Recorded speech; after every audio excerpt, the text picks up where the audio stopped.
আসসালামু আলাইকুম। প্রাচীন যুগ থেকে বারবার আসা বিগত ২০ বছরের প্রশ্নের আয়োজনে আছেন স্বপ্নের স্কুলের সাথে। চর্যাপদ, যার আরেক নাম হচ্ছে দোহাকোষ, চর্যাগীতিকোষ, চর্যাগীতি বা চর্যাচর্য বিনিশ্চয়। এটি বাংলা সাহিত্যের কোন যুগের নিদর্শন? আদি যুগের নিদর্শন। চর্যাপদ হল মূলত সাধন সঙ্গীত। চর্যাচর্য বিনিশ্চয় এর অর্থ হচ্ছে কোনটি আচরণীয় আর কোনটি নয়। চর্যাপদ এক প্রকার গান বা গানের সংকলন। চর্যাপদ কোন ধর্মাবলম্বীদের সাহিত্য? চর্যাপদ ছিল সহজিয়া বৌদ্ধ ধর্মাবলম্বীদের সাহিত্য।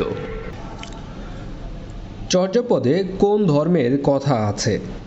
চর্যাপদে আছে বৌদ্ধ ধর্মের কথা। বাংলা ভাষায় প্রথম কাব্য সংকলন চর্যাপদ এর আবিষ্কারক বা চর্যাগীতি আবিষ্কার করেছেন হরপ্রসাদ শাস্ত্রী। হরপ্রসাদ শাস্ত্রীর উপাধি মহামহোপাধ্যায়। দেখেন ৪৩তম বিসিএসেও কিন্তু এই প্রশ্নটি এসেছে। হরপ্রসাদ শাস্ত্রী পুঁথি সাহিত্য সংগ্রহের জন্য গিয়েছিলেন নেপালের তিব্বতে। চর্যাপদ কোত্থেকে আবিষ্কার করা হয় বা চর্যাপদ প্রাপ্তির স্থান হচ্ছে নেপাল। কোত্থেকে চর্যাপদ আবিষ্কৃত হয়? নেপালের রাজগ্রন্থশালা থেকে। কত সালে চর্যাপদ আবিষ্কৃত হয়? চর্যাপদ আবিষ্কৃত হয় ১৯০৭ সালে। কোন রাজবংশের আমলে চর্যাপদ রচনা শুরু হয়?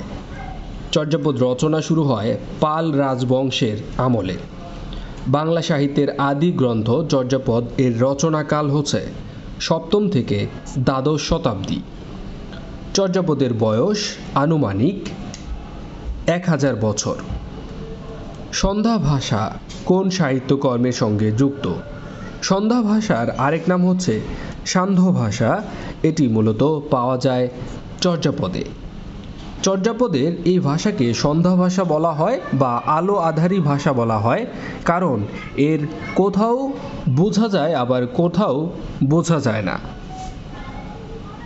কমল মধু পিবিবি ধকুইন ভোমরা কোন ভাষার নিদর্শন? এটি সান্ধ্য ভাষার নিদর্শন।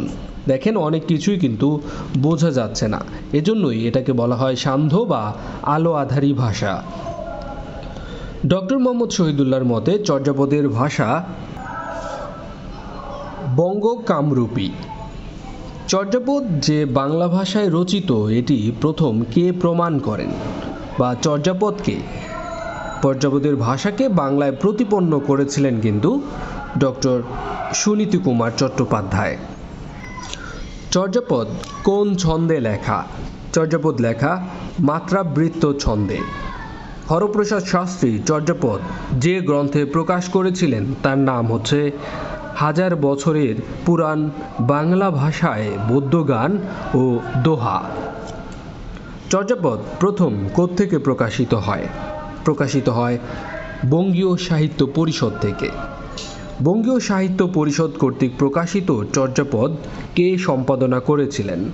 সম্পাদনা করেছিলেন হরপ্রসাদ শাস্ত্রী, যার উপাধি হচ্ছে মহামহোপাধ্যায়। চর্যাপদ আবিষ্কৃত হয়েছিল ৬৫০ থেকে ১২০০ সালের মধ্যে। বাংলা সাহিত্যের আদি কবি বলা হয় কিন্তু লুইপাকে। বাংলা সাহিত্যের প্রাচীনতম আদি কবি অথবা হরপ্রসাদ শাস্ত্রীও চর্যার আদি কবি হিসেবে মনে করতেন লুইপাকে। একই ধরনের প্রশ্ন কিন্তু বিভিন্নভাবে আসে। যদি বলা হয় যে বাংলা ভাষায় রচিত প্রাচীনতম গ্রন্থ, আদি গ্রন্থ বা বাংলা সাহিত্যের প্রাচীন নিদর্শন, বাংলা সাহিত্যের প্রাচীন যুগের একমাত্র নির্ভরযোগ্য ঐতিহাসিক নিদর্শন, বাংলা ইতিহাসে প্রথম গ্রন্থ, বাংলা সাহিত্যের প্রথম কবিতা সংকলন, বাংলা ভাষায় প্রথম কবিতা সংকলন, অথবা বাংলা সাহিত্যের সবচেয়ে পুরাতন গ্রন্থ হচ্ছে কিন্তু চর্যাপদ, যার আরেক নাম দোহাকোষ। অর্থাৎ একই ধরনের প্রশ্ন বিভিন্ন ফর্মে আসতে পারে। ডক্টর মোহাম্মদ শহীদুল্লাহ সম্পাদিত চর্যাপদ বিষয়ক গ্রন্থের নাম বুদ্ধিস্ট মিস্টিক সংস। চর্যাপদে কতজন কবির পদ রয়েছে? চর্যাপদে রয়েছে 24 জন পদকর্তার পদ। প্রাপ্ত চর্যাপদের পদকর্তা মোট কতজন? 23 জন। মতান্তরে 24 জন। যেখানে 24 জন দেখেন কোনো ধরনের অপশনই কিন্তু নেই, সেক্ষেত্রে আপনার 23 না দিয়ে কিন্তু কোনো উপায় নেই। কোনজন চর্যাপদের পদকর্তা? এই 4টি অপশন থেকে চর্যাপদের পদকর্তা হচ্ছে সব্রপাদ। সবচেয়ে বেশি চর্যাপদ পাওয়া গেছে কোন কবির? সবচেয়ে বেশি চর্যাপদ রচনা করেছেন বা পদ রচনা করেছেন কানহপা। চর্যাগীতি রচনায় সংখ্যাধিক্যে দ্বিতীয় স্থানের অধিকারী হচ্ছেন কে? সবচেয়ে বেশি হচ্ছে কানহপা, তার পরের অবস্থানে রয়েছে বুসুকুপা। কোন পণ্ডিত চর্যাপদের পদগুলোর টিকার মাধ্যমে ব্যাখ্যা করেন বা চর্যাপদের টিকাকার? এর নাম হচ্ছে মুনিদত্ত। কোন কবি নিজেকে বাঙালি বলে পরিচয় দিয়েছেন? বাঙালি বলে পরিচয় দিয়েছেন বুসুকুপা। সব্রপা কে ছিলেন? সব্রপা ছিলেন একজন চর্যাকার। উল্লেখিতদের মধ্যে কে প্রাচীন যুগের কবি নন? প্রাচীন যুগের কবি নন এখানে রমণীপাদ।